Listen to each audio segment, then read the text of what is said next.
I mean, the recent police shootings and death in custody show an utter failure by the Barisan National Government to take care of public safety. That is their primary task of any government, and this they have failed. And they have failed through sheer stubbornness and disregard for the rule of law. If they had set up, if they had set up the IPCMC long ago, many of the people who died over the past few years may be still alive. Kugan may be alive, Dharmendra may be alive, Dinesh may not have been shot. So the complete lack of political will of the BN government is the cause of what is happening, and they don't seem to have learned anything, and it doesn't look like they're going to reverse their position, thus making it imperative that this government be thrown out of the power as soon as possible for the sake of public safety and for the rule of law. You see, the thing is this, I think the police are trying to confuse things.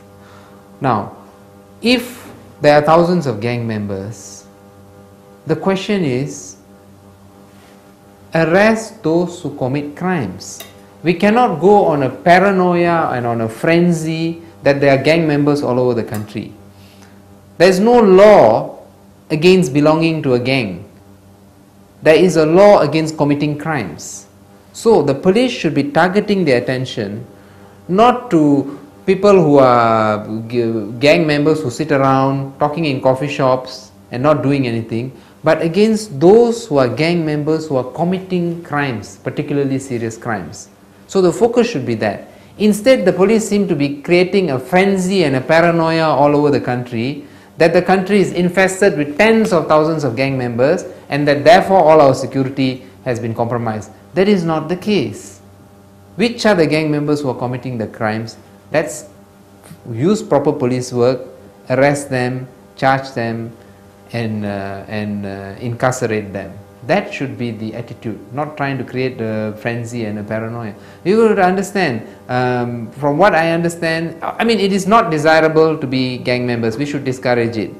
Those of the youth who have joined gangs or part of gangs, we need to find a way to bring them back to proper jobs and a proper way of life. That's true.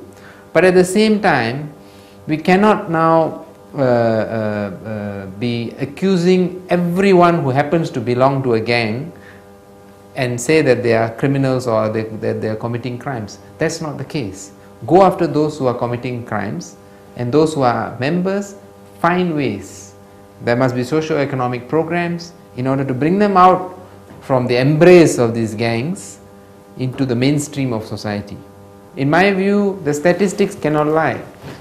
I mean, the statistics are very clear. For example, from January to June 2013, 5 Indians dead in custody, 1 Malay dead in custody, which means, and shooting deaths, there's been a great number of Indians who are being shot dead, for example. So there is a certain degree of racial profiling that has been going on, and Hadi Ho's Abdullah's statement that 71% of gangsters are gang members is a clear example of racial profiling, because they can only have got that figure if there had been, whether conscious or unconscious, targeting of the Indian youths and the Indian community. And this has to stop. This has to stop.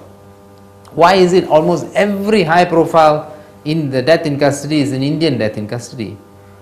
Why is it so many of the high profile shootings are all Indians? Dinesh, the 5 in Penang recently, so many involving Indians. So that there seems to be some sort of attitude that needs to be changed within the higher ranks of the PDRM and the authorities.